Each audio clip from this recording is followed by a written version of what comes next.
இதே போல தமிழக வெற்றி கழகம் வந்து திமுகவை தீய சக்தி அப்படிங்கிறாங்க. ஆனால் பாஜகவை வந்து எந்த குற்றச்சாட்டும் சொல்கிறோம். பாஜக பொறுத்தவரை கொள்கை ரீதியாக நாங்கள் இருக்கிறோம்னு சொல்லியிருக்கிறார். அதை பார்க்கலையா? ஈரோட்டில் நடைபெற்ற நிகழ்ச்சி இப்படி ஒரு கேள்வி அப்படி ஒரு கேள்வி கேட்டாங்க, பார்த்தீங்களா இல்லையா? 2 கொஸ்டின்ஸ்.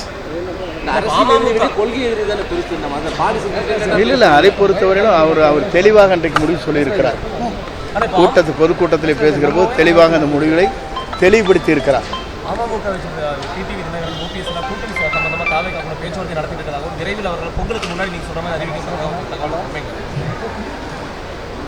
அவர் ஒவ்வொருவரோடு பேசிக் கொண்டிருக்கிறது உண்மை. அதே நேரத்தில் எப்போது அவர்கள் அந்த முடிவுகளை மேற்கொள்வார் என்பதுதான் இன்னும் எனக்கு தெரியவில்லை. தாவாக்கோடு என்னை போன்றவரும் பேசுகிறோம். அவரும் சில கருத்துக்களை சொல்லிக் கொண்டிருக்கிறார்கள். அதற்கு நல்ல முடிவுகள் எதிர்பார்க்கலாம். என்னுடைய பயணத்தை பொறுத்தவரையிலும் புரட்சித் தலைவர் அம்மாவை போல மகிழ்ச்சியாக இருக்கிறது. ஈரோடு கூட்டத்தை எடுத்து கோவையில் அதே போன்ற ஒரு நிகழ்ச்சி அவருடைய நிகழ்ச்சி வருகின்ற 27, 28 மலேசியாவில் ஒரு நிகழ்ச்சி நடைபெறுகிறது.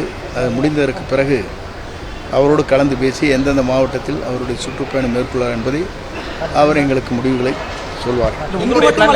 மலேசியாவிலும் கடுமையான கட்டுப்பாடுகள் அவருக்கு விதிக்கிறாங்க. கட்டுப்பாடுகள் விதிச்சிருக்காங்க. வழக்கமாக வந்து ஆடியோ லான்ச் விஷயங்களில் கட்டுப்பாடு என்பது கட்டுப்பாடு என்பது அவருக்கு தொடர்ந்து கொடுக்கப்படுகிற ஒரு நிலை. ஆகவே அதையெல்லாம் தாண்டி மக்கள் மனதிலே அவர் நின்று கொண்டிருக்கிறார். மக்களால் 2026 அவர் ஆட்சி பீடத்தில் அமர்வதை எந்த சக்தியாலும் தடுக்க முடியாது.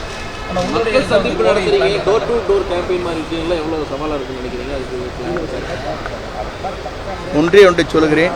புரட்சித் தலைவர் முதல்நிலை இயக்கம் சாருகிற போது எப்படி மக்கள் அலை வந்ததோ அதே போல இவருக்கும் அதே தான் வந்து கொண்டிருக்கிறது. கூட்டத்தை கூட்டுவதற்கு செலவு செய்கிறார்கள். ஆனால் செலவே செய்யாமல் கூட்டம் குமிந்து கொண்டிருக்கிற ஒரு தலைவராக இருக்கிறார். அவர் மக்கள் தலைவராக இருக்கிறார். எதிர்கால தமிழகத்தை ஆள வேண்டும் என்று மக்கள் விரும்புகிறார்கள். இரு கட்சியும் இன்றைக்கு இருக்கிற நிலையை மனதிலே கொண்டு புதிய ஒரு தலைமை வேண்டும், அவருடைய தலைமையில் என்கிற நிலைதான் மக்களிடத்தில் இருக்கிறது. இந்த முறை வந்து கொங்கு மண்டலத்தில் அதிக இடத்தை பிடிக்கணும்னு சொல்லி திமுக வந்து ஒரே முடிவோடு இருக்கிறதா? அதுக்காகவே முதலமைச்சர் சரி, துணை முதலமைச்சர் எல்லாருமே கோவையில் வந்து அதிக ஒரு ஆர்வம் காட்டியிருக்கிறாங்க.